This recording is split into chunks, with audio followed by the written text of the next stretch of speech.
The Alters is a game that shows much promise, but may also have a split personality. Like many of you, I too was intrigued by its trailer, promising a science fiction story straight out of Hollywood films like Moon and The Martian, tasking the player with surviving and escaping a hostile alien planet while dealing with other versions of yourself.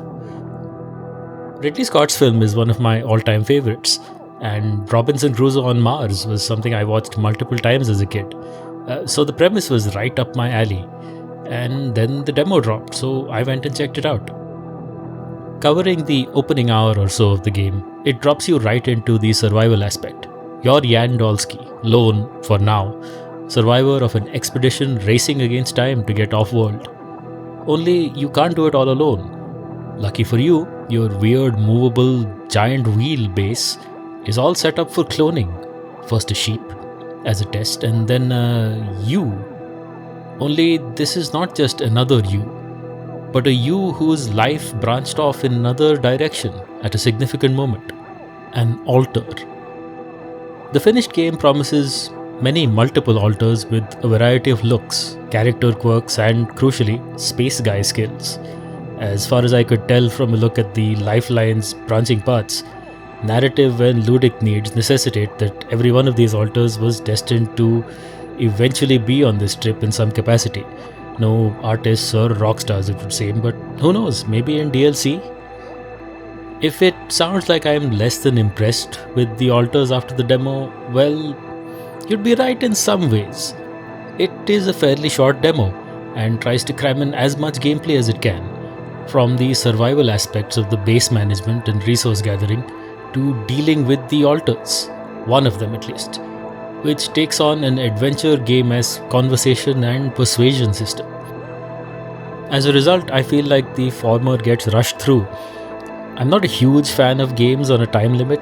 I grew up with Sonic 2, people, you understand.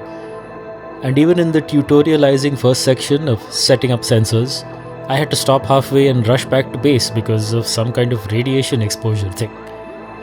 And this is a pet peeve, but I don't like when essentially 2.5D spaces allow you to run around in 3D but then don't have tighter stopping distances or interesting things to interact with. If you're giving me background clutter, give me reasons to care about it. Now all of that can be tweaked and fixed by or even after release. But the meat of the game, or rather one out of two patties in this double smash space burger, is the whole alter system. And that's really still the most interesting part. I can't say that Jan Dolsky is an immediately endearing character, nor is the length of the demo enough time to change that impression. He's very much of the what the hell is going on kind of protagonist, if you choose the right dialogue options. But you do feel for him, thrown in at the deep end, guided by a literally faceless corporate person into making alters.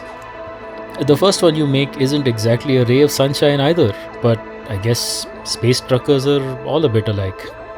Alex Jordan, the actor behind Jan Dolsky, does a great job even as the two Dolskys in the demo. So I'm really looking forward to the full breadth of his performance. I wonder if he got full pay per role. Man, well, one can only hope. I mentioned split personalities at the beginning because I see the alter's biggest potential problem as being one of pacing. When one is almost always on the clock, things can get out of hand. This is less of a concern in purely narrative games, where time can and does literally stop for character development. But when every step outside the base is one step closer to danger, to resources dwindling, to time running out, are you really bothered about unraveling your childhood trauma with a guy who kinda looks like you? That's a question I hope 11-bit Studios answers successfully when the game releases, early in 2025. I think they can polish up a lot of those control quirks, and even the pacing. I think it looks pretty good, especially the alien outdoors. I'm still looking forward to the alters, just maybe slightly less than I was before. This has been Wyrdr, and I've been Vishal.